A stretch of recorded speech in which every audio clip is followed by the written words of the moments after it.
And we're back. This is The World Exposed with Reverend Aaron Betts, Reverend Brett Connell, Go Brett! Reverend Alan Farkas, Alan's missing an action. Reverend Christopher Gore. We are excited to bring you tonight's message: words, hope, but truth. Yes. Get yourself prepared. This is going to be a wild, wild ride. Hey guys. Hey. Been missing in action for a while. Good to have you all back. Oh yeah, it's good to be back. Yeah. Yep, we're coming to you live and in person. Tonight we're going to be talking about the great green deception. And there's a lot of deception that's going on, but one of the ones that irritates me the most is that this earth is above reproach and it has to be saved at all costs. I'm sorry, it's going to be destroyed by fire in the days ahead because of the sin that is going on by the people in the earth. And had an interesting discussion with my wife about this because we were talking about how the earth is in pain and it's suffering because the sin goes into the ground. And I understand, I'd be upset too, you know. Can you imagine being created to be perfect? The Garden of Eden, you know, everything was in harmony with each other. The grass blades talk to each other. The birds talk to the grass blades.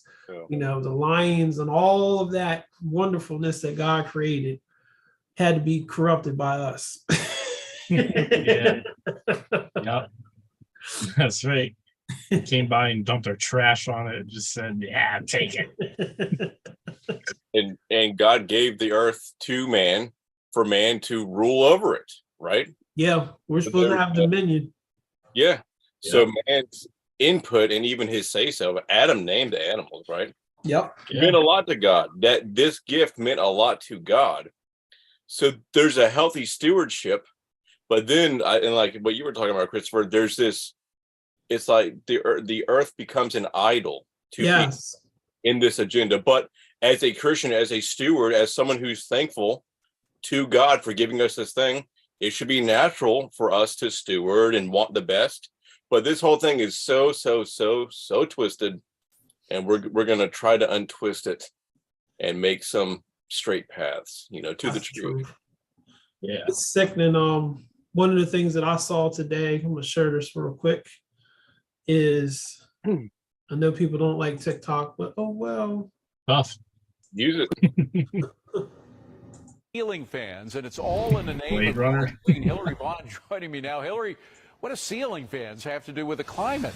Oh boy. David, well, it turns out the Biden administration, not the biggest fan of your ceiling fan. A new rule proposed by the Department of Energy wants to make ceiling fans more energy efficient so they are more climate friendly. The Department of Energy saying, quote, the proposed standards for ceiling fans are projected to yield significant environmental benefits in the form of reduced emissions of air pollutants and greenhouse gases. But you can't blow past the cost these new regulations might have on the ceiling fan industry. The Department of Energy says the new rules would save households about $39 over the lifespan of the new energy efficient fan. But the cost to manufacturers in the industry, $86 million per year in increased equipment costs. Republicans on the House Small Business Committee raising alarm about the DOE's plans, writing to Energy Secretary Jennifer Granholm, quote, this rule would require numerous small business fan manufacturers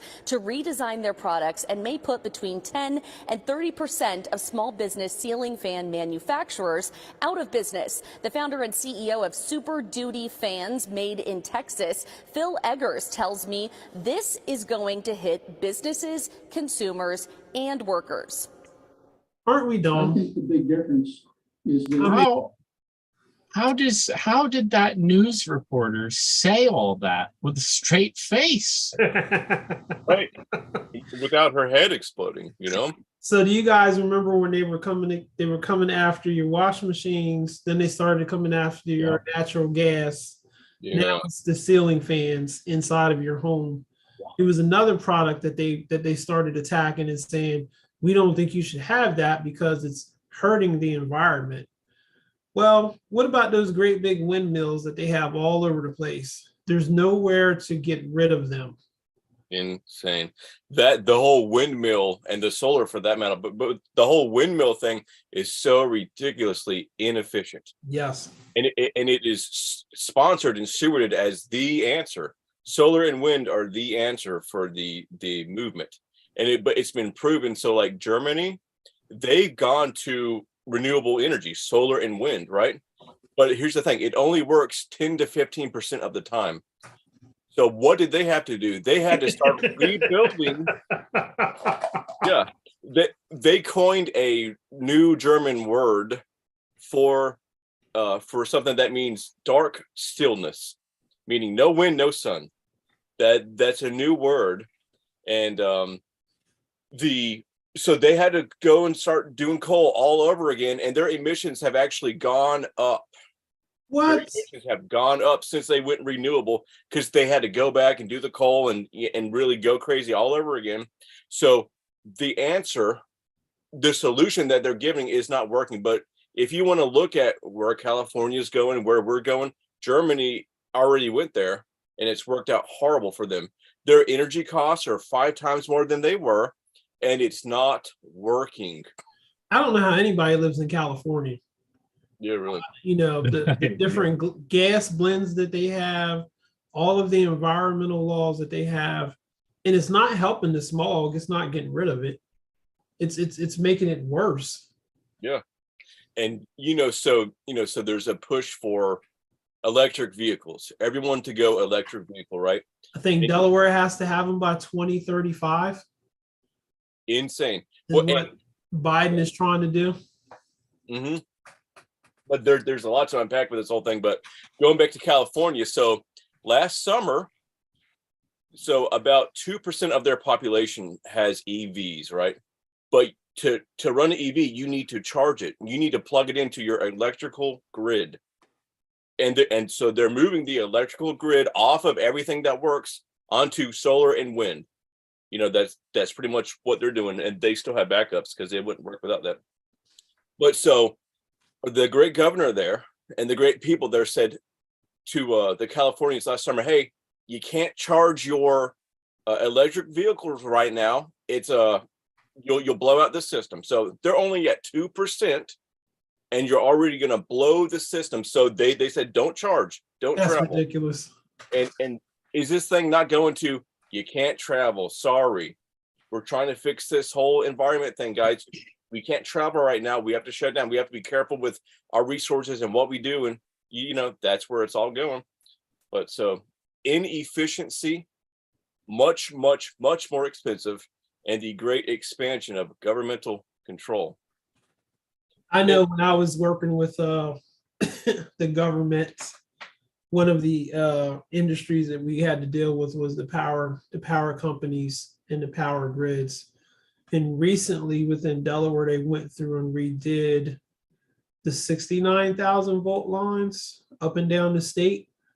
But even in that, they're still under capacity just for Delaware.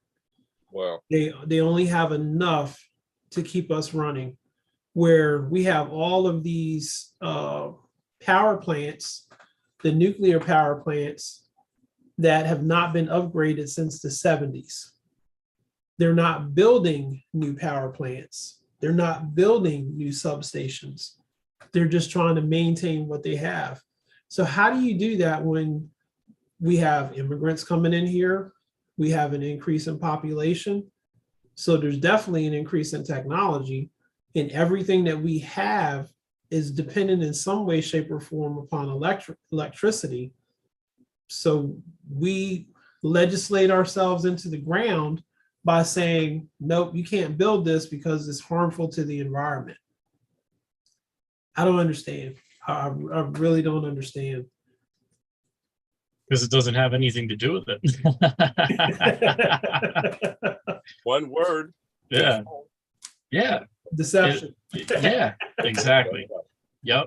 It's like I recently reread the book Animal Farm by George Orwell. Really? Which if anyone, doesn't know, that's George Orwell, I think, is a pen name for a guy that was really good at writing some totalitarian evil government stuff, Yeah. but so eerily close to how things have been and continue to develop into. And just everything that you see nowadays is so Orwellian, as a phrase to describe that kind of effect. It's insane. I like how Aaron talked about over in Germany, they had to go back to coal. They were expanding coal mines over there. And of course, around this time, Greta Thunberg, the poster child for the Save the Environment, she was protesting over there and all this stuff. Well, somebody got a leaked video that showed that, because see, what had happened was she was over there protesting the expansion of the coal mines because it was bad for the environment, and she was arrested. And they had all these cops taking her away and stuff like that. And it was this big thing on the internet. This is a little while ago. So all this stuff happened, but something was off. It's like, wait a minute, this isn't right. She wasn't actually arrested. The whole dumb thing was staged. What? Yeah. They got pictures and video of her hanging out with the cops, high-fiving, taking photo shoots with them and stuff like that. It's real. But this is what upset me earlier before we started, because I was trying to find the video, and of course the whole first page of Google search results is like, oh, that was fake news, false. Our trust us team of investigators has determined that this didn't really happen. It's like the pigs in the book Animal Farm. They're behind closed doors, like, oh, nope, that didn't happen. Can't you read? It was always this way, whatever. So I want to share, if you'll suffer me for a moment here. Go ahead. I'm going to share my screen. Make sure I can do this right. I think I should share the sound. Well, I'm not really playing sound in the video, but yeah. All right, so here's my screen. I'm going to pop this open. I'll show you the real thing that happened first. Yes, the Greta Thunberg arrest was staged for the establishment media. Here she is. You also want those for you, man? Getting a photo op. Everyone's laughing, having a good time. Wie sieht's denn aus mit der Badstraße? Taking their pics. Pretending like they're restraining her. Come on, man. That's a shame. But harder. Yeah. Unreal. It's like, there they are. Oh, look, they got like 30 cops over there. Now they're gonna walk her out of here. That is a shame. Yep. And that, there's other footage where they're like carrying her out. They got her. They're just basically carrying her, arms and legs flailing out of there. So I saw this and I was like, yeah, that's what I'm talking about. So now, if we go to, let me see, drag this out of the way. Go to USA Today. Fact check. Greta Thunberg's detention protest in Germany was not staged. She wasn't arrested. It said the claim is that Greta Thunberg arrest in Germany was staged. Our rating, false. Come on, man. Yeah. You see, most people don't take the time to thoroughly investigate like what really happened. Yeah. Most people don't even question anything that they're fed, which is a real problem. But it's like, come on, man, if you just look, and you'll see there's footage out there. And this is one reason why I personally like TikTok, because I see things on there that I don't see elsewhere news related wise. Yep. I'll admit you have to sort of double check everything before you just run with it, because some of the stuff on there is just flat crazy. But for the most part, you get to see what's really going on, because you're not going to find that kind of news, that kind of information on regular mainstream media. It's being banned, it's being censored, you I know, think and you if it don't know the wasn't for truth. us doing, our investigative journalism, it used to be a thing where you had journalists and they remained objective. They didn't put their opinion into it. This is what happens. This is the Yes. story. And they give you both sides. You make a decision on what you think Right. happened and took place here. I'm not swaying you in persuading you to believe one thing or the other. This is the facts. There was a car crash. 2 people were in the car crash. One of them died. Right. We don't have that today. Right. And, No. yeah, and so the climate change narrative, the alarmist narrative, is the mainstream narrative.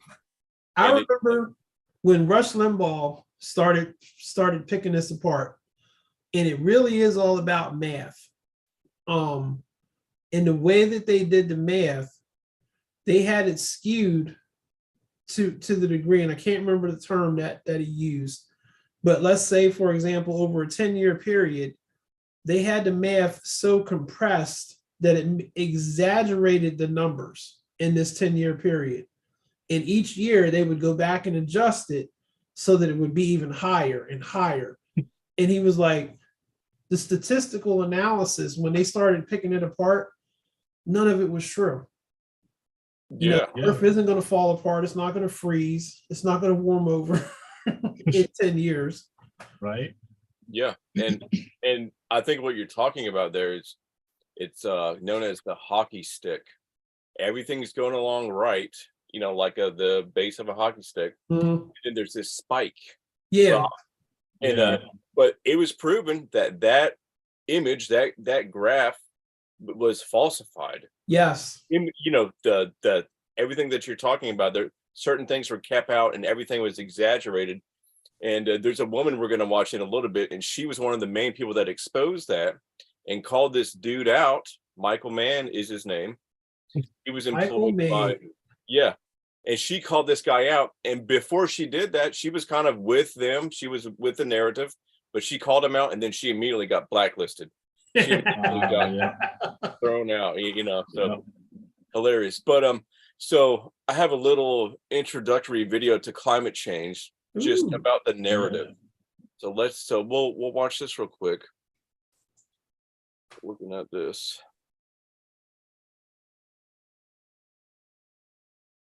And so a little introduction to the how the media has fed this thing to us. So let's check it out. Climate change is a crisis, we're told. Anyone who's skeptical or raises any questions about the alarm is dismissed. I'm going to bring out 2 people who agree with you, climate skeptic. I'm also going to bring out 96 other scientists. The smart skeptics. What is the overwhelming view of the entire scientific community?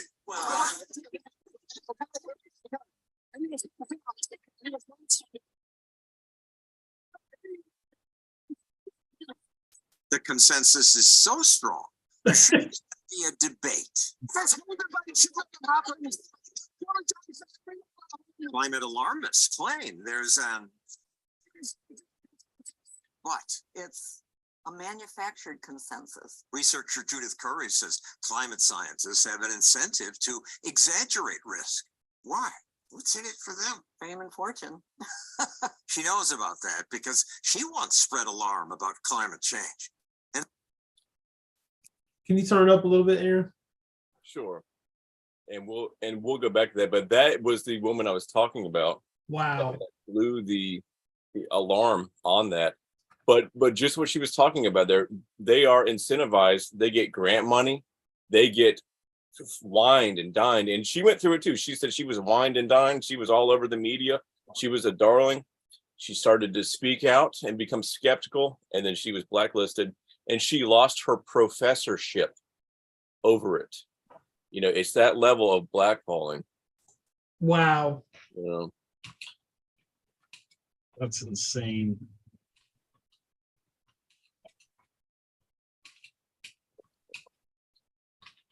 I'll tell you, there's talking about carbon emissions real quick. They did a study and they found that I'm just going to read this off this Google result. PBS News back in March on the 6th, March 6th, 2022. PBS News wrote an article that showed that livestock production, primarily cows, produce just about 15% of global greenhouse gas emissions. So 15% of all your toxic, evil, dangerous carbon emissions come from cows. So I thought, well, surely, they're going to realize that and be like, oh, okay, well then, we'll just find something else to pick on. Until this is scary and sad and crazy all in the same bundle.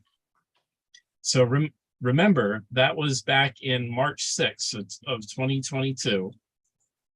And then fast forward about a year later, in April of 2023, there was, on April 10th, there was a fire at the South Fork Dairy Farm in Dimmitt, Texas. And supposedly an engine fire within a vacuum truck caused this huge fire, this massive explosion at a dairy farm that literally killed 18,000 cows. Wow. So that's the truth. Yes. They literally killed the cows instead of just, what the heck? Oh my God. They're beyond delusional. I mean, what are the odds? I mean, hey, maybe it's, genuine. I don't know. Wow. But 18,000 cows, that's, that's a lot of cows Yes, to instantly die. Jeez. Brutal. After learning that they're responsible for 15% of the world's carbon emissions, oh God. And I know Ireland was talking about killing 200,000. And have they done it yet? Did you guys hear about that? They were for climate change. They were wanting to kill 200,000 cows. What country was it again? Ireland. All right. I'm getting ready to tell you. And yeah. But it's like they're sacrificing 200,000 cows to the goddess Gaia, the earth. Wow. Yeah. Like that's like, yeah. Isn't that spiritually? Gaia, yeah. Right. I haven't heard of her since Captain Planet. Exactly. Yeah. Right. Well, with your delusions combined. Well, G.I. Joe, Captain Planet. Yeah. Yep. Oh man, that's crazy. But people are going to worship something, right? And even the well-meaning intention of, well-meaning intentions get perverted into worship, right? It's inherent inside of us to worship. Yeah. And the worship should be directed towards God. And when we don't direct it towards God, we're worshiping something. Right. Right. But so chime in if you ever find that, Brett. Yeah. Well, they're explaining how the cows are slaughtered. So it kind of has like a tone of like they're doing it, but I've yet to actually find out that they are in fact doing that. Yeah, that's what I've seen so far too. But they are taking it very seriously. Oh yeah. It's not just something that's just kind of crazy. They're taking it very seriously. Right. For climate change. But so for climate change. So, we talk about the woke, we talk about all this stuff, but all these things are like their religion. It is, and they will do whatever they need to do for this cause, for these causes. But they get the kids so fearful and so wrapped up into this at a young age. And I view that as preying on the weak. It's not bad to not want the earth to boil over and all this stuff, but misinformation is crazy. So it's twisting something good. And what is it also doing? It's automatically putting guilt on us. It's automatically putting all this guilt on people for existing, because Wow. simply existing on the earth is just ruining it, apparently. That's So a good point. So That's a very good point. but it keeps people demoralized.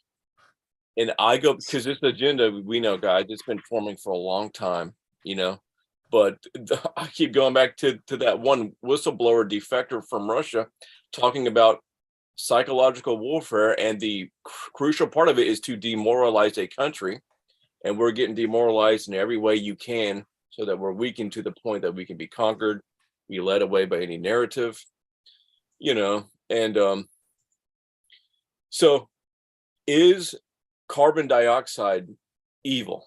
Is it this thing that needs to get rid of? Because really all the emissions and all the standards and everything they're trying to do is meant to rid us from carbon dioxide. So let's watch a little snippet here. Let's have another little story time here. And I have it turned up as loud as it can go. Hopefully this works. Okay. So let's learn. And this is a very distinguished professor, and he's going to talk to us about carbon dioxide. Let's go. Is that Anthony Fauci? The most important thing is that there are huge non-climate effects, less than is generally claimed. And much of the most important thing is that there are huge non-climate effects of carbon dioxide, which are overwhelmingly favorable, which are not taken into account. To me, that's the main issue, that the Earth is actually growing greener. This has been actually measured from satellites.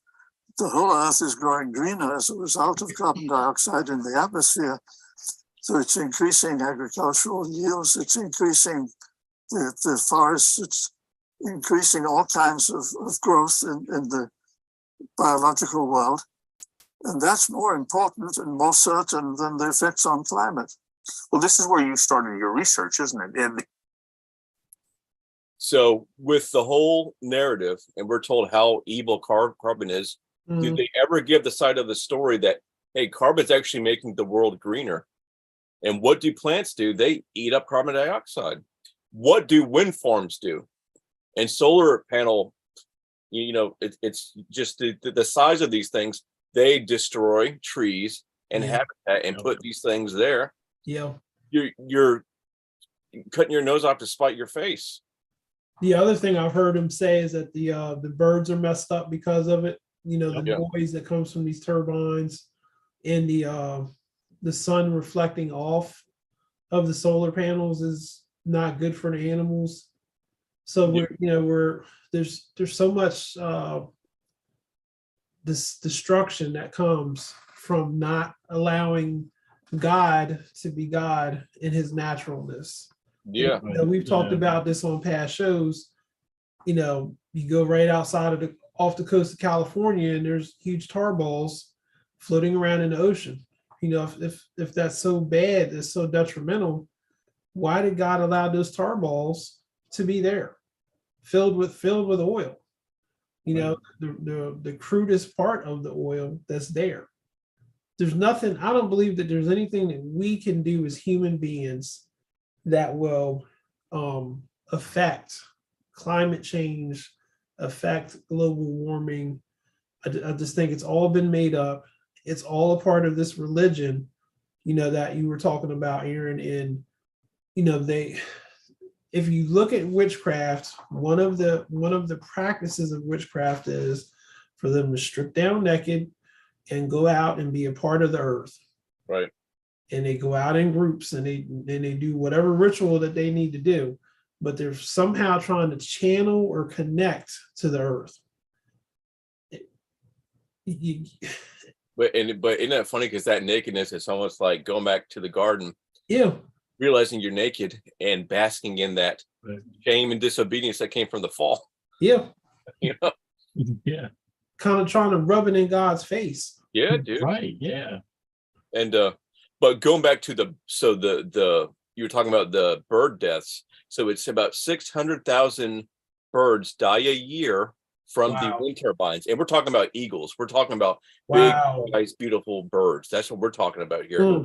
And there's a mixture, and also the so when the sun reflects off the solar panels, it's been known to reflect back up and ignite birds while they're flying. They See, literally catch on fire. see, So how is that good? not good at all. And I heard this dude talking. He was talking about a movie. I think it was maybe a Blade Runner, a recent one. But that movie is about a dystopian world, right? Society's falling apart. And he said the opening scene is just a landscape cluttered with a desert full of solar panels. And that's what Out of they're here. yeah. Yep. And that is what they're making. But any good they're doing, they're destroying so many species and habitats. But so the environmentalists and their love of animals and nature, they're largely not being told this. They don't realize this whole bad side of stuff. That's why it's when we saw that opening thing and how is that not the cringiest thing ever? Yeah. John Oliver or whatever his name was, that late night show guy. He has one guy who's a climate skeptic, and then he's overruled by 100 climate truthers, and it's just proven how wrong he is when it's really the other way around. And it's sick. It's sick, the deception. But the mainstream is running with the narrative so hard, and it's not based on reality. No. That poor guy. I mean, that's like ultimate shame and humiliation. Like, you came there to prove a point, and you get totally like, wow, blindsided. It reminds me of the Tom Green show. Remember when he had that guy Glenn, his little partner, and he would always constantly be doing something stupid to him. I grew up with that show. Yeah. I don't go back to it. Right. Yeah. No, me neither. But it's hilarious. But it's crazy. Yeah. So let's go a little more with the figures. So the carbon being released in the atmosphere, this is the crux of the issue. This is why we're alarming ourselves. This is why we're giving ourselves till 2030, 2050 to stop all emissions, right? But so in the atmosphere, how much of the Earth's atmosphere is made up of carbon dioxide? It's 0.04 right now, 0.04, and that's up from 0.03. Ooh, that's a big increase. Right. Yeah. It's up from 0.03, right? And here's the kicker. At 0.02, plant life starts dying. So we're just 2 points above plant life to start dying off, and we're freaked out. Oh, man. But like the greenhouse effect, this whole narrative runs with that. The people that research the greenhouse effect, to them, it was a kind of a positive thing. A greenhouse grows all kind of vegetables and fruits, and it's an optimal place for fruitfulness and productivity, right? And so, that the whole idea of carbon being released into the atmosphere, it makes the plant, it's fertilizer for plants. It's fertilizer for plants. And that's the science behind it. It allows plants to be much more effective. They don't need to worry about holding on to water. They're stronger. They can, do all their processes so much more efficiently. That's what carbon dioxide gives to plants. If they would tell this story versus the other stories that they're telling, we'd be in good shape. Yeah. And people could believe it. They could support it. I don't understand, and I know it's the more I say I shouldn't say I don't understand. I know it's spiritual, but it still blows my mind that people can be this deceived, this deluded into thinking that they are actively affecting change upon the earth. They have this other thing that's going on that I've just recently become aware of, probably within the last couple of years. But they're saying that the earth is overpopulated. And I get so angry at that, because you're telling me that my God doesn't know how to create a world big enough to sustain life, and he ran out of space. Yeah. Right. Tomorrow he's going to run out of space and it's over with. Like we have this power over God, Yeah. I mean, is That's this like all right. a reverse Tower of Babel or something that's going on here? Yeah, right. Let's dig ourselves so deep into the pit. Yeah. Yeah. And so there's a whole agenda, you guys, known as the degrowth agenda, right? Going around that. And where's this coming from? The WEF is all up in this. Yes. All the globalist think tanks, they're all up. But if you YouTube degrowth, WEF, full of it. They talk about it all the time. But so anyway, their whole view and their whole it is a part of a religion, and we can go into the the Hegel's and all these philosophers, occultic people that they get their stuff from. If you want to get in the weeds of that, there's a lot there.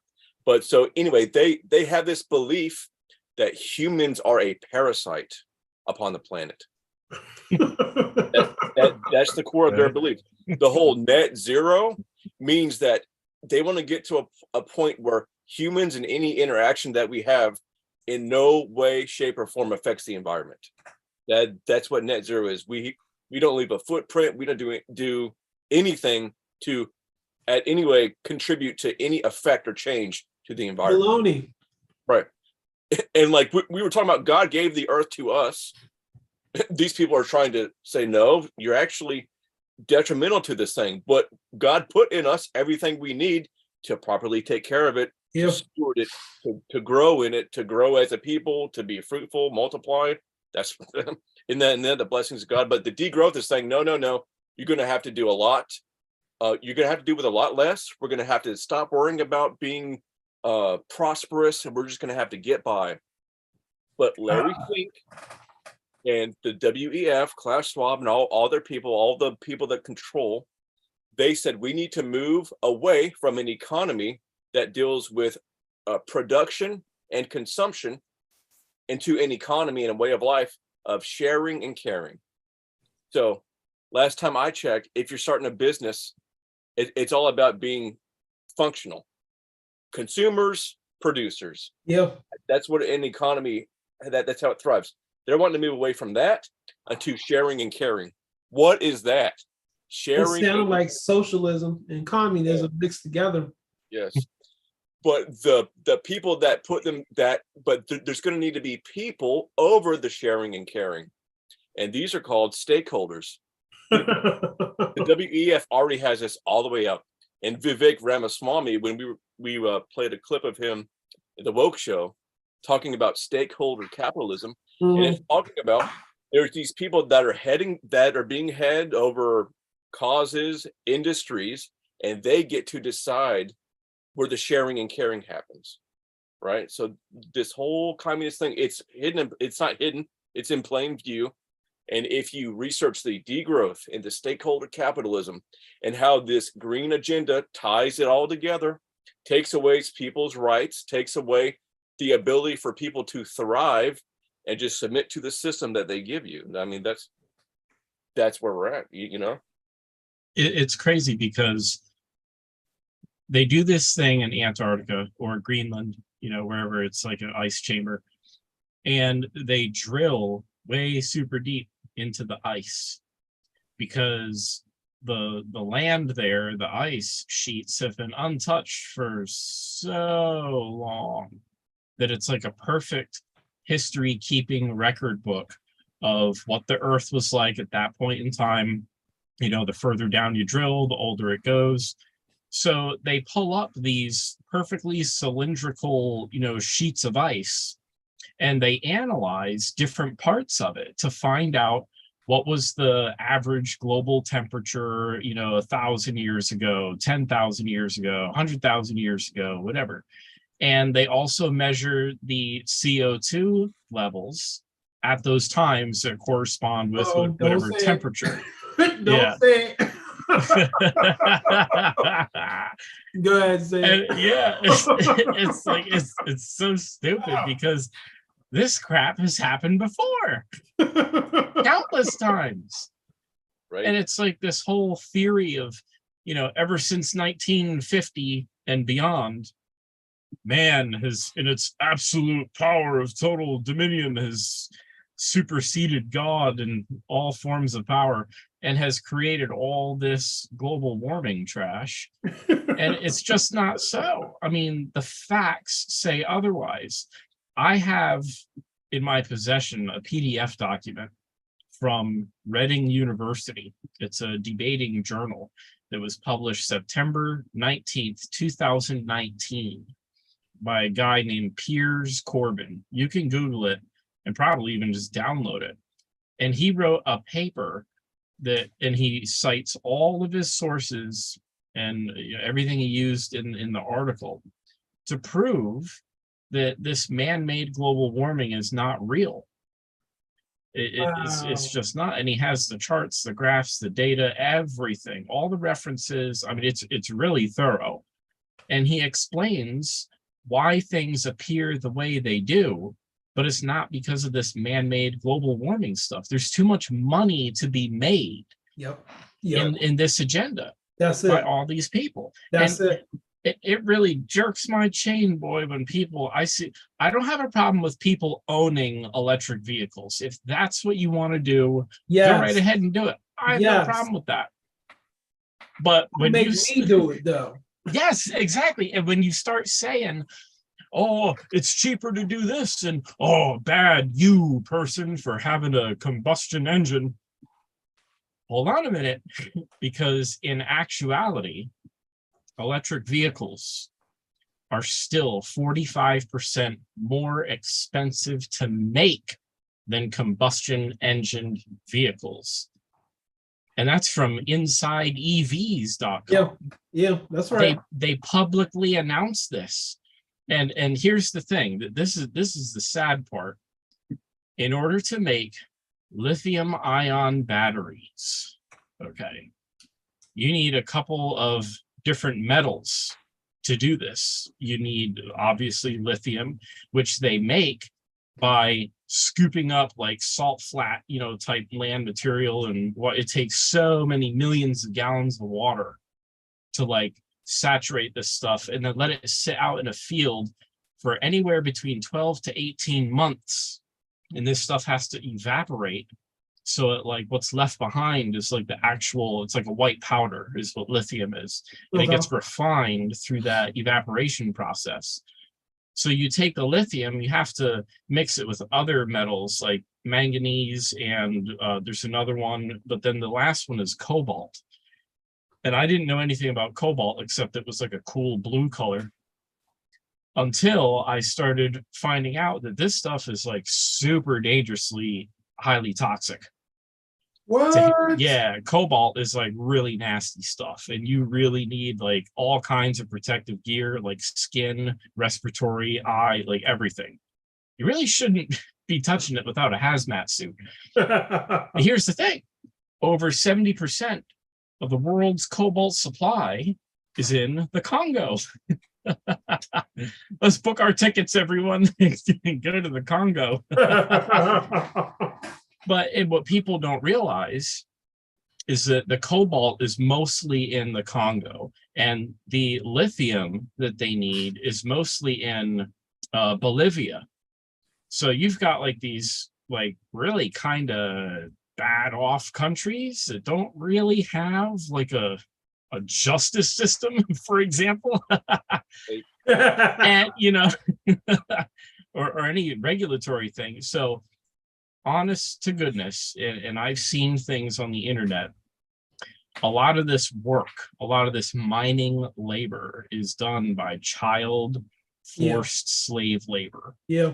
And they send them into the mines because it's so abundant. The cobalt is so abundant, you can literally just take a hammer and go inside of a cave and just chip it off with your hands even.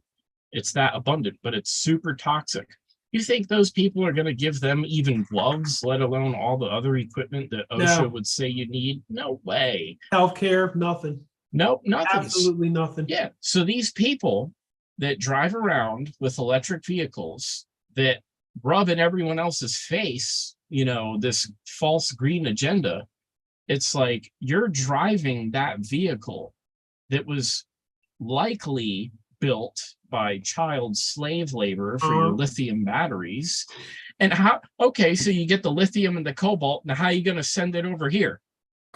You're going to have to use a nice, big, fat CO2 pumping boat that runs off diesel fuel.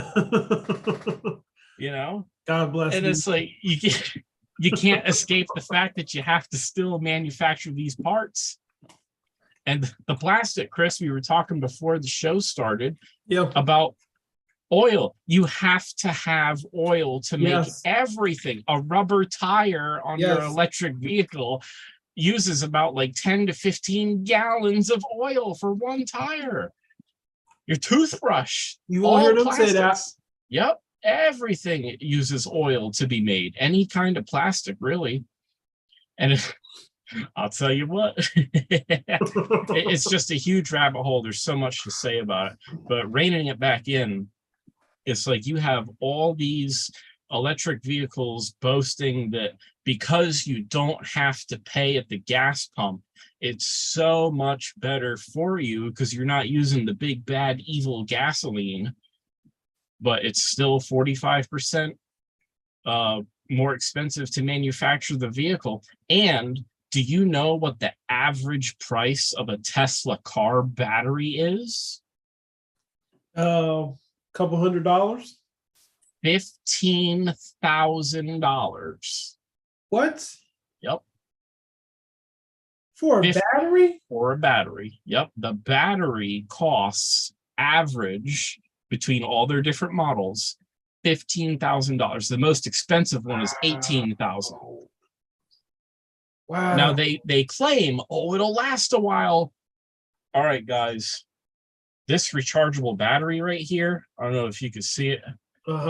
Okay, this thing lasts about like a year before I have to replace it. Yeah. Right? Period.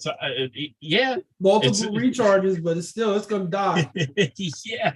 And these batteries do get to a point where if it's a lithium ion battery, then you got to watch out because it has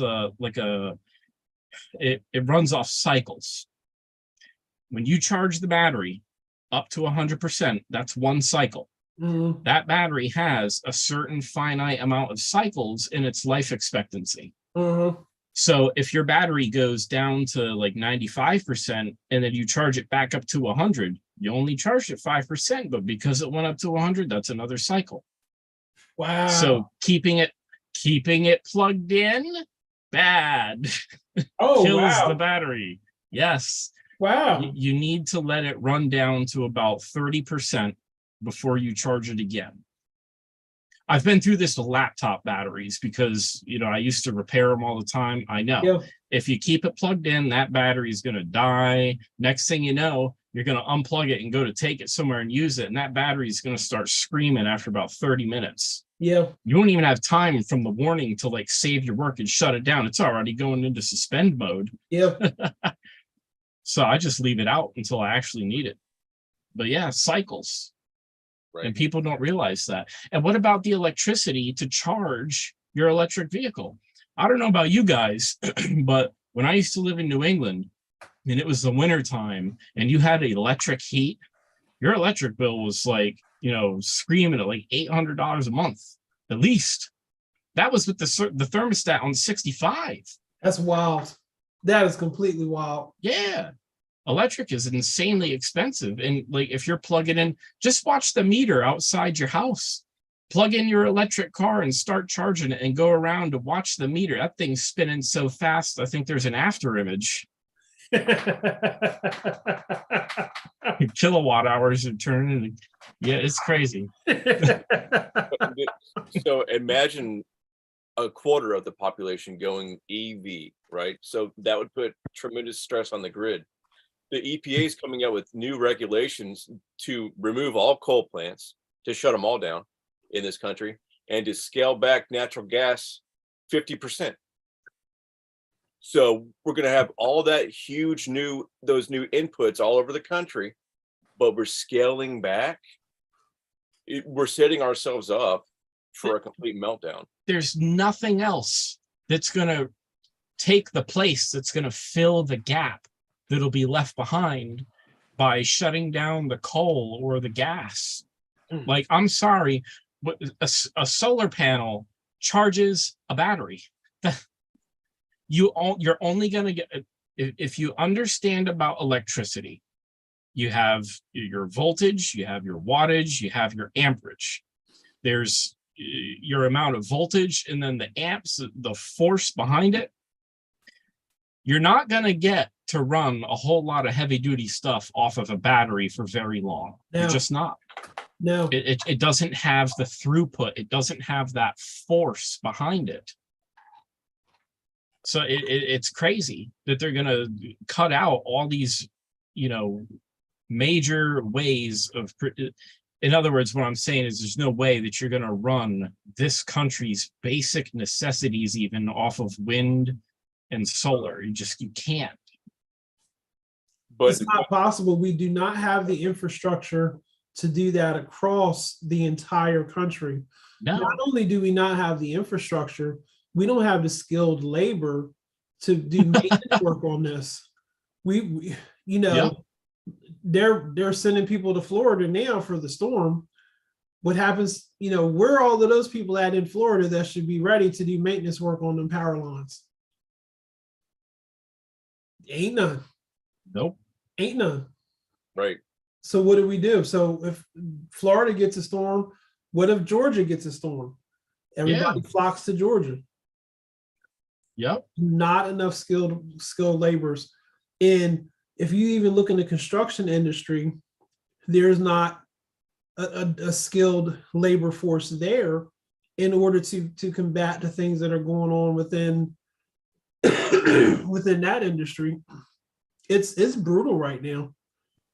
It is sad because when after 9/11 happened and they formed the Department of Homeland Security, they did all these different kinds of analysis, and they wanted to find out where the country was most vulnerable in case, of another large-scale terrorist attack. Really?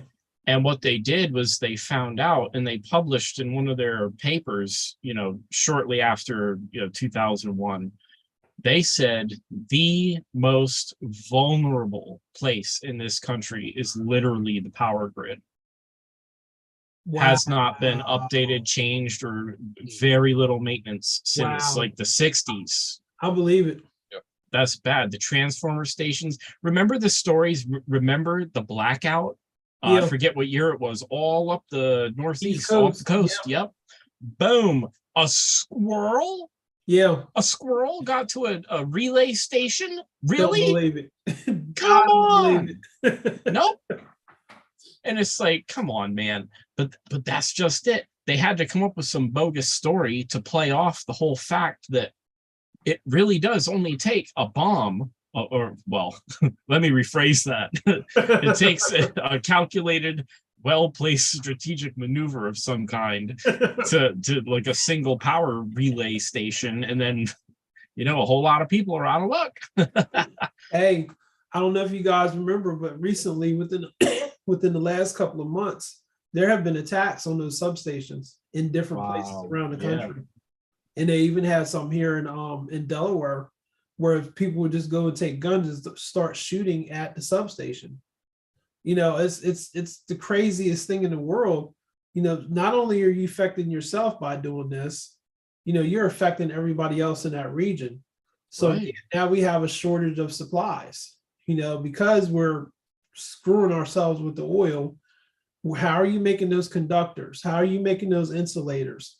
How are you, making the wire? Where are we getting the copper wire to go on these telephone poles for grounds?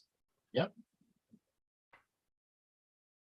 I watched an episode of How It's Made, and they were doing the transformers on telephone poles. Yeah. And I did not realize how many different types of metals and even liquid. There's some kind of like vegetable oil type liquid inside those huge transformers. It is to keep it from corroding. Yeah. All these layers of insulation or something in there. I'm like, wow, I did not know that thing was loaded. So like you were saying, all those materials for one little transformer. Yep. With all the shortages going on now, It's unreal. Yeah, but in all the, I guess, trillions at this point that has gone into climate change, like with the Inflation Reduction Act, which is oxymoron, right? But so much of that went to Oh climate. my God, that sounds so dumb saying that. Yeah. Inflation Reduction Act. Yeah. Right. Didn't do what it said, but it's so much to climate change, man. Yep. But who are we setting up to profit? There's a country out there that pretty much controls the entire electric vehicle, solar, wind supply chain. They got all the refineries set up. They're building 2 coal plants per week to keep up with demand. They own so many mineral rights. And they set out to do this about 20, 30 years ago. They said, we're going in this direction for this industry. We want it. And guess what? They got it. China. Wow. Yep. Are you serious? Yeah. So wait a minute now. China has all of this, but Yeah. we're constantly being flooded with news bits and fact-checked news that China's about to go under. Come on. The green agenda sets them up perfectly. And they're going to control, we're going to be kneeling to them because our whole setup is going to be dependent on them when we could be so self-sufficient and they could be dependent on us for our resources. So perfect segue here for a video, you guys. Let's check this one out really quick here. It gets sicker. All right, you guys got me? Yep. Right. Get my thumbs. Yep.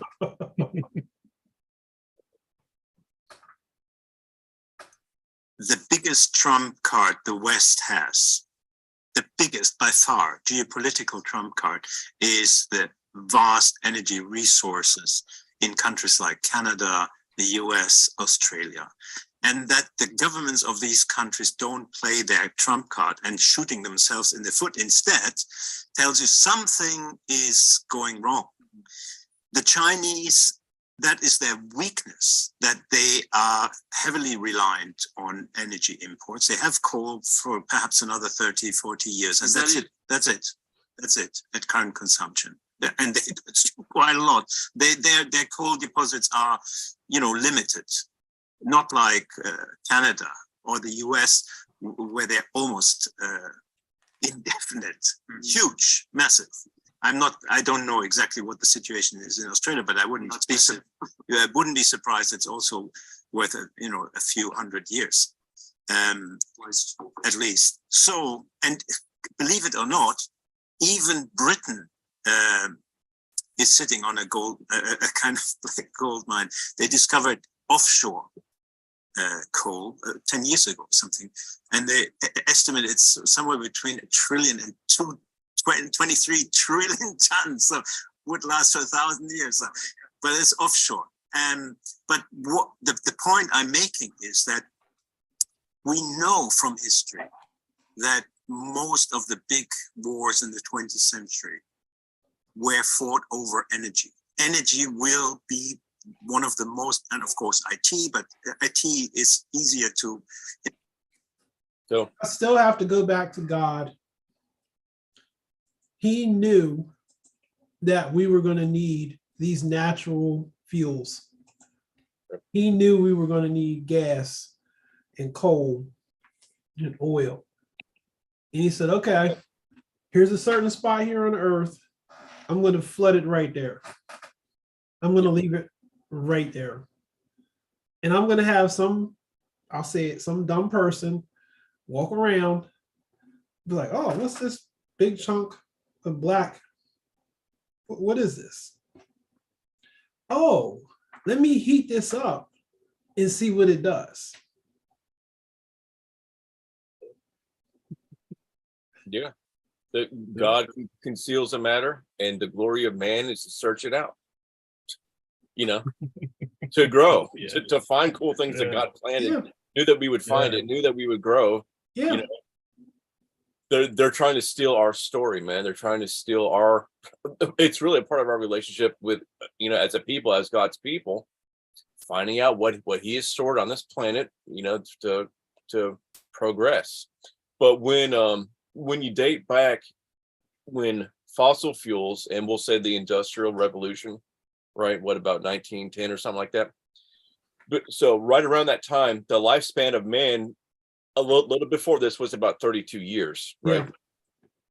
When the fossil fuels came out and combustion engines and all this stuff, it changed from 32 years to 72 years. Yeah. What a blessing. Yeah. What a blessing to humanity. The world's economy times itself by 7. More productivity, more flourishing. And isn't it good that people don't have to suffer and they get convenience and they can grow and they can multiply and they can move forward? Like, that's a blessing. The West and the people that control where money goes, they are doing a very evil thing. We'll use to the people of Africa. Africa is rich in natural gas and coal, but they don't have capital to build big power plants, right? They're asking for grants to build these power plants so that they could flourish, so they could get out of poverty. Well, you got a couple different things going on with some of those nations in Africa. Their leaders are corrupted. So for years, the United Nations, the United States, different countries have said, oh, the poor Africans, they don't know what to do with themselves. Let's give them money. God bless you. Here's this money, because you don't know how to take care of yourselves. So what the leaders of those countries did, oh, they're giving us money. We're keeping it for ourselves. We're going to tell them we're going to give it to the people, but we're going to keep it for ourselves. So you got all of these kings and queens and princes and princesses running around, and the people below them are in servitude and indentured servants for life. Yep. Right. But and that's definitely a part, but there's also, so ESG, we're going to go back to ESG, right? And the banks. But let me go back to my point. Yep. They're not poor because they don't have the resources. They're poor because their leadership is hoarding those resources. Right. Again, God gives each, I feel like this, God gives each country a specific gifting, a specific talent to do certain things, to be able to share amongst the rest of the world. We're probably going to go back to this, but in the beginning, it was a barter system. I don't have any goats, but you got corn. I'm going to give you some of my goats so I can get some of your corn. Same thing with all of the nation states. We've got uranium over here and cobalt over there. Let's share. Let's exchange. Let's do different things back and forth.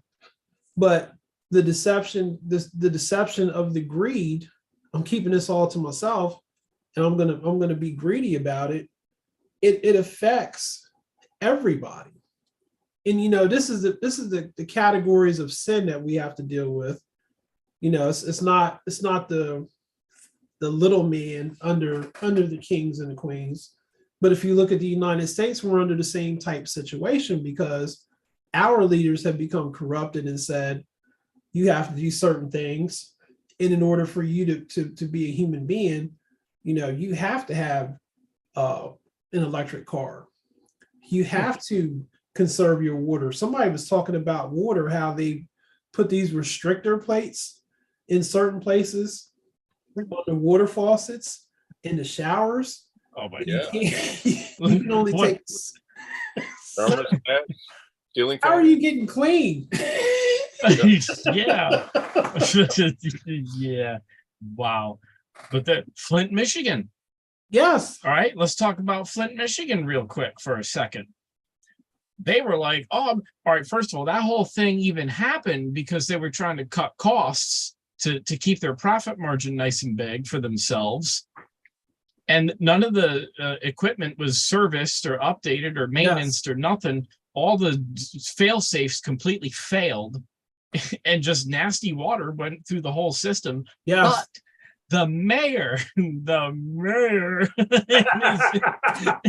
his mansion, all right, had fresh, huge tanker trucks, guys, with fresh water, with the hose. He just left it running. He didn't even shut it off. He just diesel truck running and take this no idling sign off here to heck with this. It just got the thing pumping right into his house. And they had to fit some kind of adapter in his house to receive the tanker. And he had fresh, clean drinking water when everyone else was dying. Yeah. What the heck? What is serving to the people? He really served. And it's now 2023 and they still don't have any clean water. It's not funny, but it's like it is no leadership. Yeah. No leadership. I remember the time when was a Hurricane Katrina and Rita went through. And they had this politician that said, you know, I need a couple of National Guard trucks because I need to go check on my house. And they were like, what do you need to check on your house for? Turns out he was going to get money that he had stuck in a freezer that he knew was going to get taken. Oh, dang. So here he is with all of this money in a freezer, risking the lives of these National Guardsmen to go, you know, run through these flood-infested waters.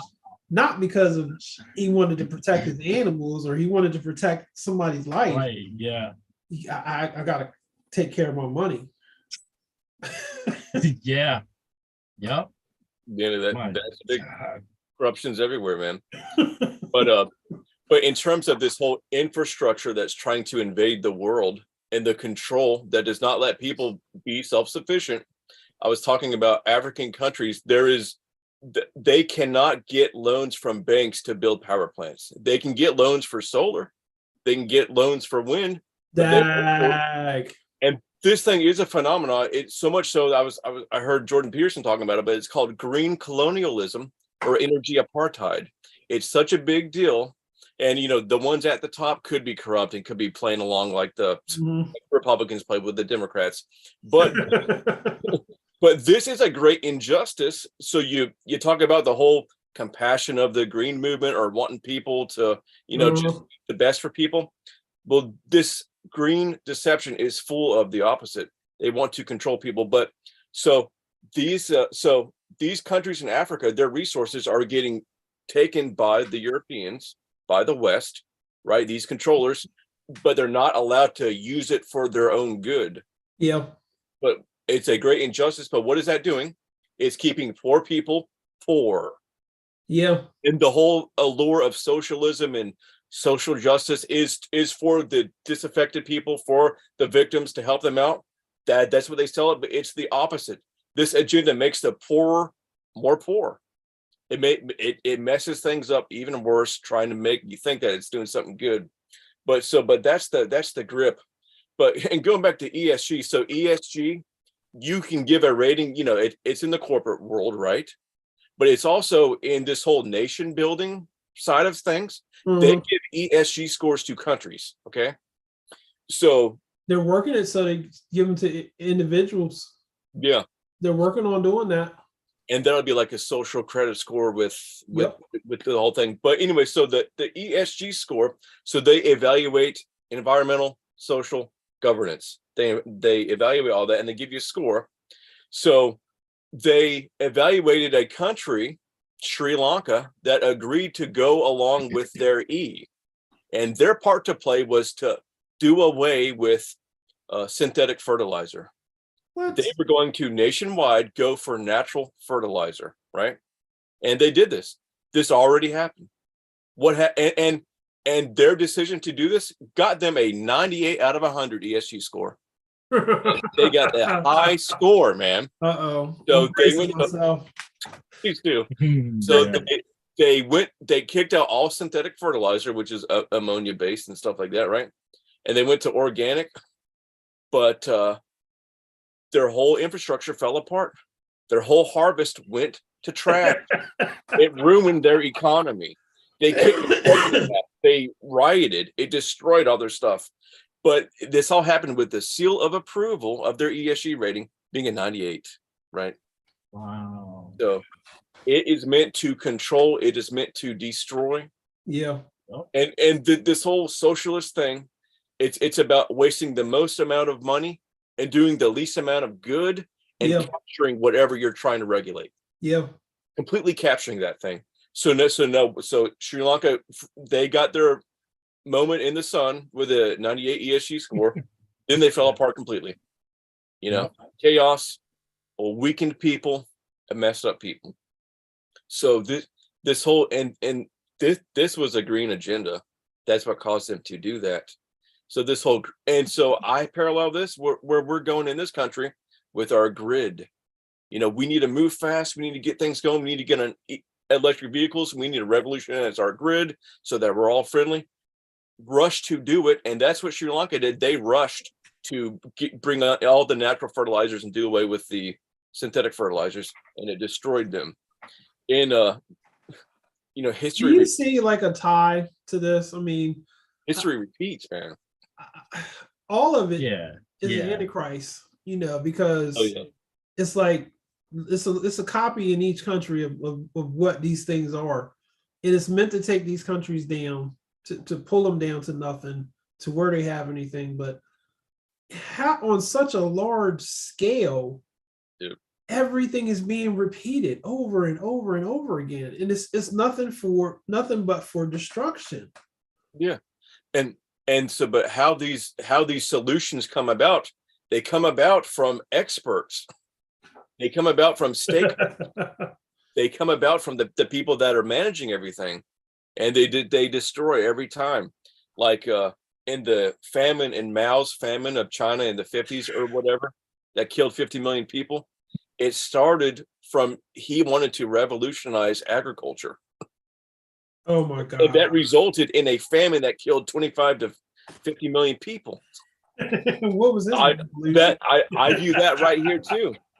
But what did that profit him? He conquered his whole people. He conquered them all. And this agenda, and we say it all the time, you guys, China is the blueprint for where they want to take us.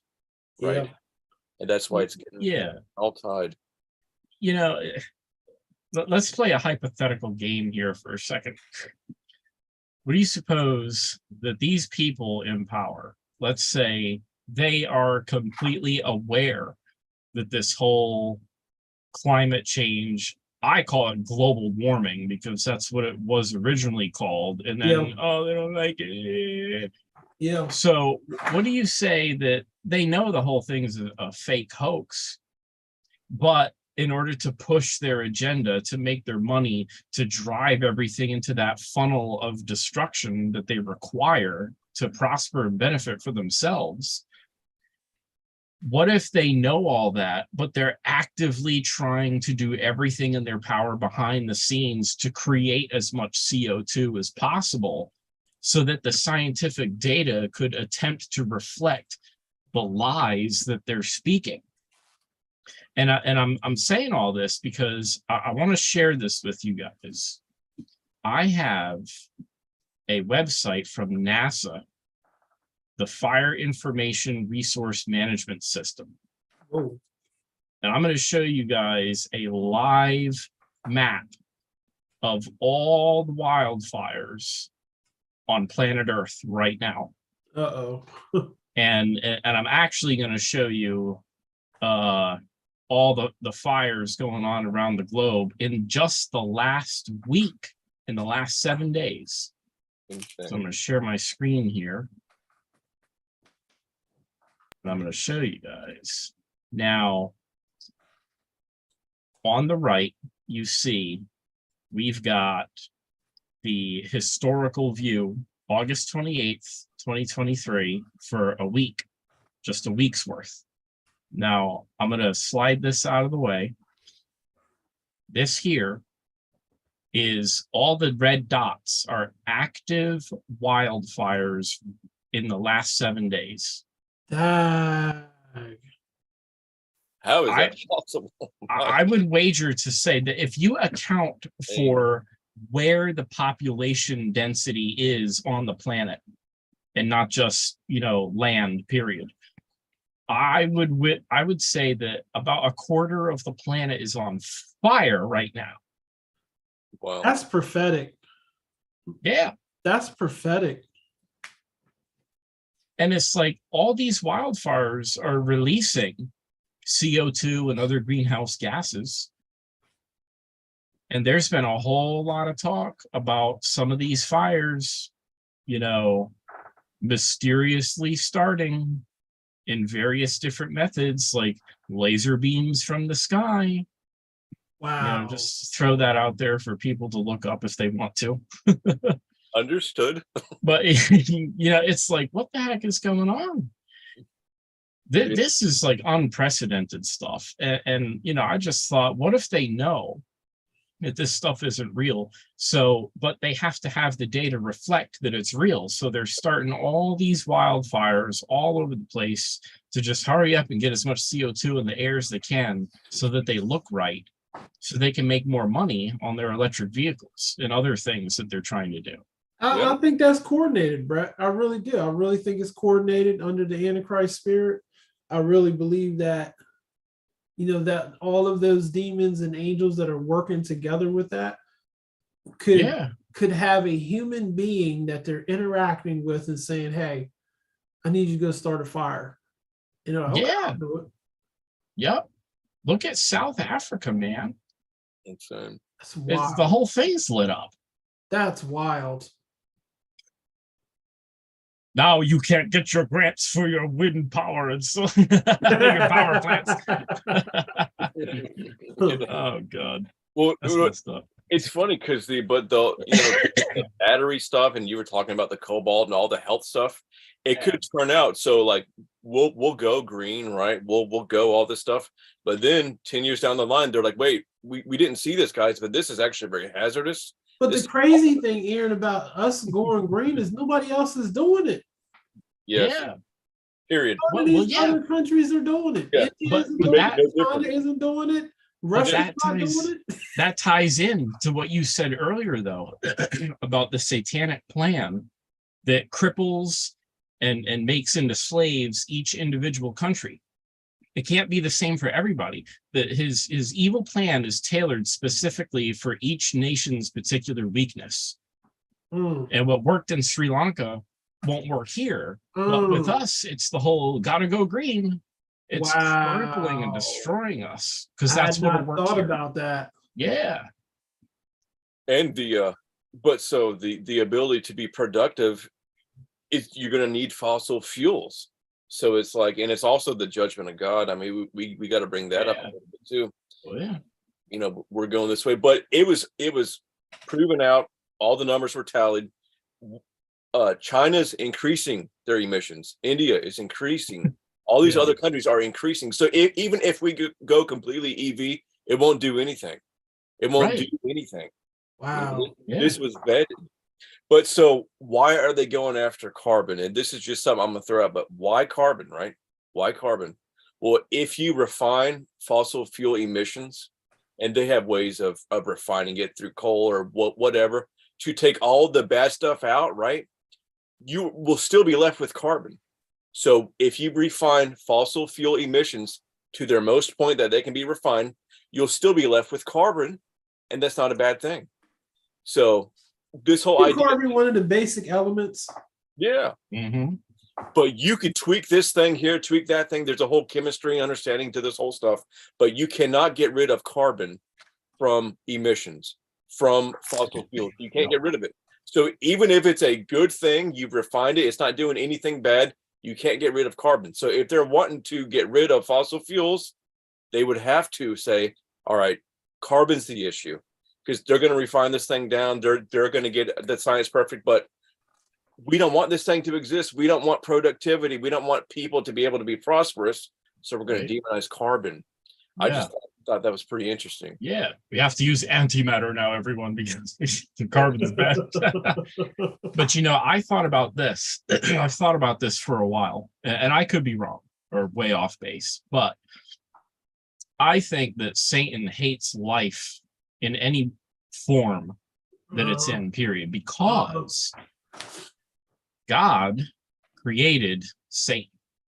Yeah. Therefore, and here's the thing, God can't be destroyed. Yeah. Nothing of God can die. So the fact that Satan is alive and has to live out all these everlasting torments, Yes. he's so angry that he can't die because he was made by God. His very essence, his very being is God's essence, and Yeah. it can't die. So he forever loathes and hates God and life, because if he could kill himself, he would, but Yeah. he can't. That's a special kind of torment, Yeah. knowing that you can never ever expire. Yep. That's mind blowing. Yep. So that's his motivation for everything he does. Right. It's crazy. And twisting, God wants to do something good. He's going to twist it. Right. God gives us these good things to use. No. Right. So I just want to throw this out real quick. I have not watched it for myself, but there is a very interesting documentary about the whole green agenda and the big scam behind it. It's called Bright Green Lies. Bright Green Lies. Yep.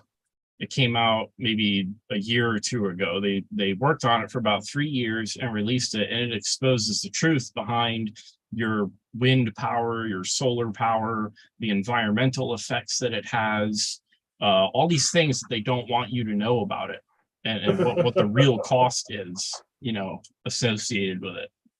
Mm. Yeah, it's the trailer looked good, but yeah.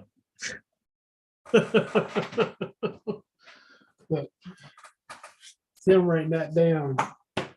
Yep. Bright Green Lies. Bright Green Lies. I'm gonna have to check that out. Yeah. I mean, it's right on like YouTube movies. It's on iTunes, Vimeo. So you can probably watch it on Vimeo. That's a good free one everybody knows about. I'm surprised the government didn't shut that down. Right? Yeah. Yeah, no kidding. You can't show that movie over here. Right? But how many regular people they think it's like unquestioned. They think this is all real.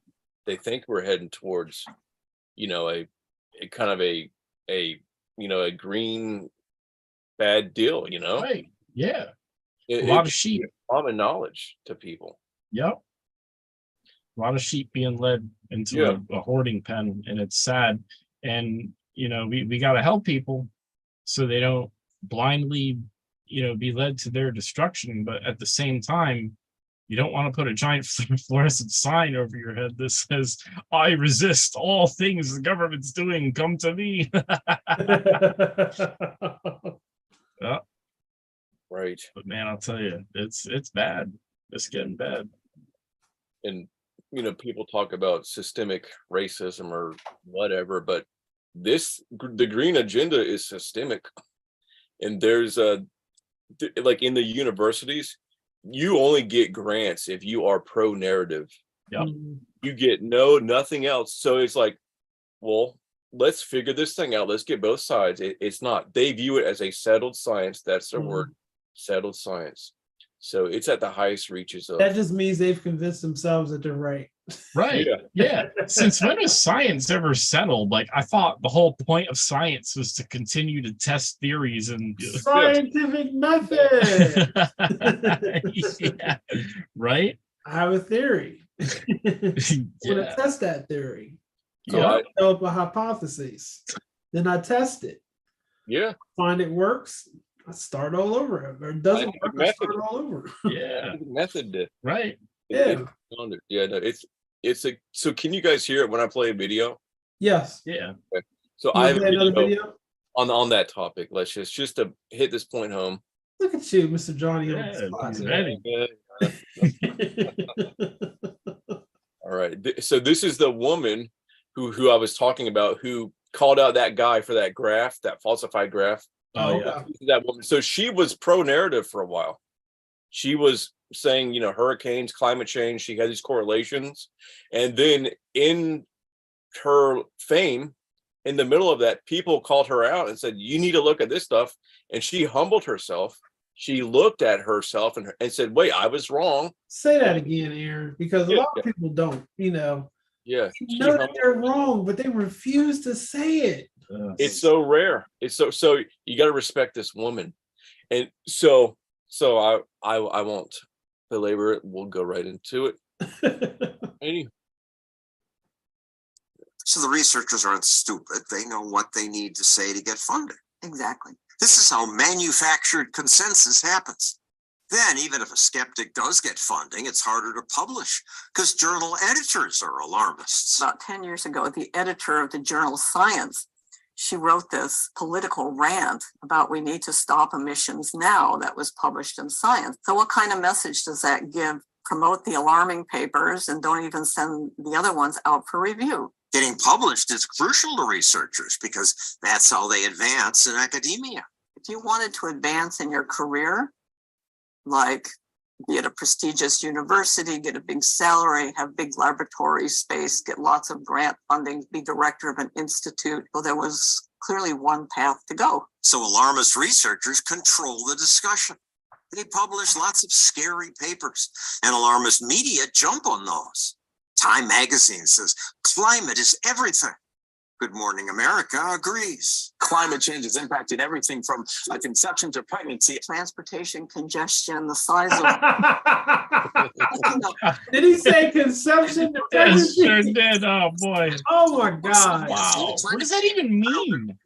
Climate change is making our children more obese. Experts say that we have until 2030 to avoid catastrophe. Activists hear the media and freak out. children are starving. The potential wow, extinction of the human race. Why don't other scientists who recognize the nonsense push back? If they work at a university, it's going to be very uncomfortable for them. Universities have become idiots and they punish people who tell the truth. I mean, I felt the hostility. Curry was a department chair at Georgia Tech until she concluded that fossil fuels aren't so terrible. They want fossil fuels to go away. When they made life uncomfortable for her, she looked for other university jobs, but was told, nobody will hire you, because if you Google Judith Curry, you know, everything that shows up with Judith Curry denier, Judith Curry serial climate disinformer. At that point, I started making my plans to So she had to go to the private sector because she was unhireable because she said, well, wait, maybe it's not so bad. You know, she'd have come out full-fledged against him. Yet now she's really done research and, you know, she's a great light. But that's the system, man. Yep. That is it right there. If you speak out against the narrative, you're instantly blacklisted and banned from anything. And that's so sad. So then, okay, that makes you want to question, what sources do I view on a daily basis? What is my exposure level to various news media, whatever it might be, that is pumping this kind of false narrative into me, into my life? Right. You know, what are they feeding our kids in the school? There's times that, you know, we ask our kids, what did you learn today in school? And, you know, more often than not, it's just regular stuff, you know, whatever. But every once in a while, there's like something they're teaching in the school, some kind of dumb curriculum that they have to teach in order to get funding. Yeah. And it's there. And it's like, nope, sit down, kids. I'm going to tell you. I'll tell you the truth about this. But yeah, it's stuff like that. So like, we really have to just sort of, I feel, open our eyes and pay attention a little bit more. I tend to take with a grain of salt whatever the first page on Google is, because that's all optimized under the assumption that most people don't even click next to get to the second page. They usually find what they're looking for right on the first page. That's true. Yeah, so that's all they really have to focus on. I don't even really use Google anymore, to tell you the truth, only for, you know, a select few things. But there's other search engines that aren't so. DuckDuckGo. Yeah, exactly. Yep. DuckDuckGo. Yes. Exactly. You don't have all that baloney associated with it. You know, I feel like I'm being advertised to just by the Google page. Yeah. And one thing that upset me with Google, I have a bone to pick with them. You know how like on holidays and stuff, like you go to the Google page and they have like a little cool design, like the Google word is in some kind of design thing for whatever holiday it is. When it was Easter Sunday, they didn't have nothing. At all? Nothing at all. Just go. You know, Wow. all default and regular. And it was like, way to animate a holiday on your page that's celebrated by like, you know, I don't know, 2 billion people. The O's in Google, you know, we're not crazy Right? about the rabbit, but the O's in Google could easily have been eggs. Yeah. Yeah, they didn't even do like a regular stupid egg thing or whatever. That's low-hanging fruit right there. Yeah. It's like, wow. Where's the outrage? Yeah, but parents sending their children to colleges, you know, be aware of the agenda. Prepare your kids of how messed up it is. But so I've listened to a lot of professors and stuff, kind of researching this stuff. But a professor now, a hired professor, they say the money's in the grants. Yeah. They don't emphasize the teaching of students. They emphasize getting grants from the government to pursue. And they say in order to get grants, you can't really be this free thinker. You have to go with a narrative and run with it and prove it and double down. But that the dude who, that hockey stick graph we were talking about, the dude who, image fraud is what it was. He right out of school, he was put in this position and he was backed and funded and so he produced what they, you know, what the people that put him in that spot wanted him to produce. So it's a very orchestrated, controlled thing. And universities incentivize this. It's no longer about teaching your kids. It's about going with something to get more money. And really, money is a great controller. You know, it's all set up for that. Yeah. So Ireland never actually officially proceeded with the culling of the cows. I guess it's still kind of in debate. The farmers are pretty upset about it, but this is what they're doing. I found out in August this month, they're saying that they offer 5,000 British pounds or whatever it is per cow head. If you voluntarily cull your cows, they'll pay you up to $5,000 per cow. Wow. Now that's the crazy thing, because hearing the story for the first time, they're planning to kill 250,000, whatever it was, cows over 3 years by, 60 whatever some thousand a year. You would think, they're not going to do that. People would be too upset. And then you sort of envision like the government with a machete going in and just, slaughtering cows, but that's not how it works. They will offer to pay the farmers to voluntarily do it themselves. And money talks. Yep. That money's going to talk to a lot of farmers that are in a hard spot right now. It has. Yep. So it's like, goodbye, goodbye cows. It's sad, but that's how it is. The money they can just print out of thin air here anyway, and they just toss it around and just do what we tell you to do, and we'll give you all the money you want. Yeah, and that'll go on for a little bit. Yep. And then you could have surrendered a lot more than you realize. Right? Yep. That's right. You throw that anchor overboard and that chain just keeps moving. Yep. There's a point where it's going to drag you in. Exactly. They're too busy counting their money to hear that chain flying off the deck. Yep. But it is a wake up moment, right, guys? When you realize how faulty this stuff is. I didn't realize how absolutely faulty it was. I didn't realize that carbon's actually good. And, it's something to maybe pay attention to, but the science is not there saying it's bad. It's much more there saying it's good. But, keep it in check, learn, consider both sides, right? But it is not there. The both sides is not there. That's what it is. There's always got to be a healthy balance to everything. Everything that we see, everything that's going on, you know, everything we say and do, all the stuff that they're doing out there has to be some kind of level-headed balance where we can appropriately gauge, you know, what's really being said here. Is it actually, in fact, true? Yeah. You know, I would say that's 100% dead on, Brett. But how many people actually take the time to stop and say, this doesn't feel right in my spirit? right. I didn't know all about global warming and climate change, you know, when it first came out. You know, really didn't pay attention to it because I just figured it's the newest fad, it's the next thing. But something about Captain Planet. This don't sound right. Yep. It didn't feel right. And then you would hear different people talk. We used to have these classes when I worked for the government from the Department of Natural Resources. And every time they had this, the class would rotate like every 3 years, every 5 years. They would have this one dude that would be spitting, foaming at the mouth. We gotta protect the earth. We gotta make sure that this water's clean. It's coming off these construction sites. And he would be hollering. I'm like, what is wrong with this dude? And finally, it was just like, he's an earth worshiper.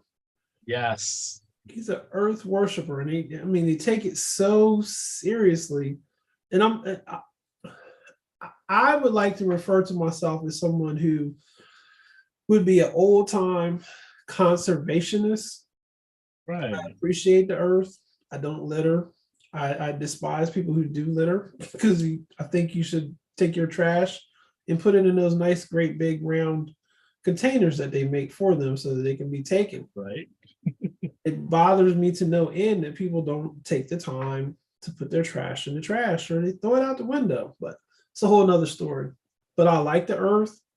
I'm not ever gonna worship it, but I appreciate it. I appreciate the rainbows, you know, that God gives us. I appreciate looking up in the sky and seeing the clouds and the birds and, you know, nature. But it's like there's a certain limit to, okay, this is good, this is nice, versus, you know, I have to bow down and worship you because you're so good to me. You've done so much for me. No, you haven't. Right. In order to get a good night's sleep, I have to hook up this electrical wire to the base of my skull and drive this grounding rod deep into the earth. Because that's a thing, you know. I've seen that. Yeah, no, that's crazy. But pathological people are taking advantage of the compassion of people. Yeah. Yeah. That's going on in this too. Right. Yeah. Good point. It's very parasitic. Yeah. Shame. We need to be people who think, you know. Yeah. Whoa, watch out. Go ahead. Yeah. Yep. That's right. Well, that is our cue, ladies and gentlemen. Facts. Get that queued up. Yeah. Right. Any closing thoughts? Nah, man, just, you know, praise the Lord. Well, this has been The World Exposed. We thank you for joining us tonight. Who knows what we'll talk about next week? Maybe we'll get back into this again. Or I should say, the second and the fourth Mondays of the month will be back again. And I think our next time, let me look that up while I'm here. That way you guys can know when to find us. The second Monday in September is September the 11th. So we will see you then. Thanks for listening. Please make sure you like, comment, and forward to your friends and family. We are going to be out. Thank you for joining us. And I know there's a button somewhere.